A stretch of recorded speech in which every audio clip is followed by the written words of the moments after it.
esimeses klassis, kui mul naabripoisid kutsusid trenni.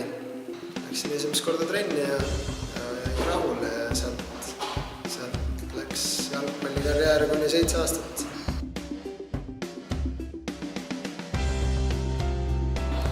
Kuna mulle tegelikult nagu meeldib lastega läbi käia, ma olen sellest nagu aru saanud. Mulle meeldib näha nagu rõõmu silmades ja olla ise kogu aeg aktiivne. Hea sõber Ott ütles, et kuule, et selline võimalus on, äkki tahaksid proovida. Ma võtsin sellest kohe 2 käega kinni, et miks ka mitte. Ma olen jõudnud väga kindlale arusaamale, et mulle meeldib see, mida ma teen.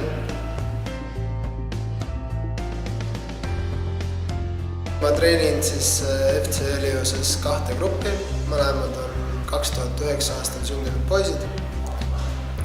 Ma ütleks, poisid on huviga asjaga. Neile meeldib see, mida nad teevad. Nad tavaliselt tulevad ja küsivad mu käest ikkagi, kuidas midagi paremini teha. See on nagu äge näha, et juba 10-aastased poisid on nii taibukad. Nad tulevad ise treeneri juurde julgelt küsimusega, et kuidas ma saan seda paremini teha. Poisid on väga töökad ja tahavad teha suure isuga asja, nii et mulle meeldib see. Treenerina ma arvan, et ma olen väljaku kõrval üpriski selline emotsionaalne võib-olla. Endale jääb mulje, et ma lähen mängu kuidagi sisse nagu täiega. Ma olen hooliv kindlasti, et mulle läheb korda see, kuidas poistel läheb alati. Et ükskõik mis olukorras. Aga ma tahan teha enda poistest ka eraelus head inimesed.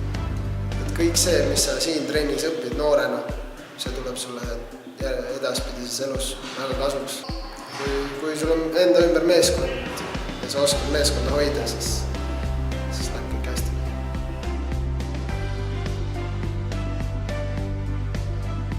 Väljaspool treeneritööd ma tegelen üpriski aktiivselt korvpalliga. Pluss FC Heliose kõrvalt ma olen treeneriga SPIN-programmis, mis tegeleb Tartu piirkonnas koolilastega ja seal eluoskuste õpetamisega. Läbi minu elu on nagu läbisegi käinudki jalgpall ja korvpall. Treener Gustav on väga sõbralik. Ei karju ilma asjata, õpetab väga hästi, lahendab kõik probleemid ja on teiste vastu sõbralik ja ei ole kunagi ilma asjata hakanud kedagi väga olusti karjuma ja süüdistama ja on iseenesest ka väga hea treener. Minu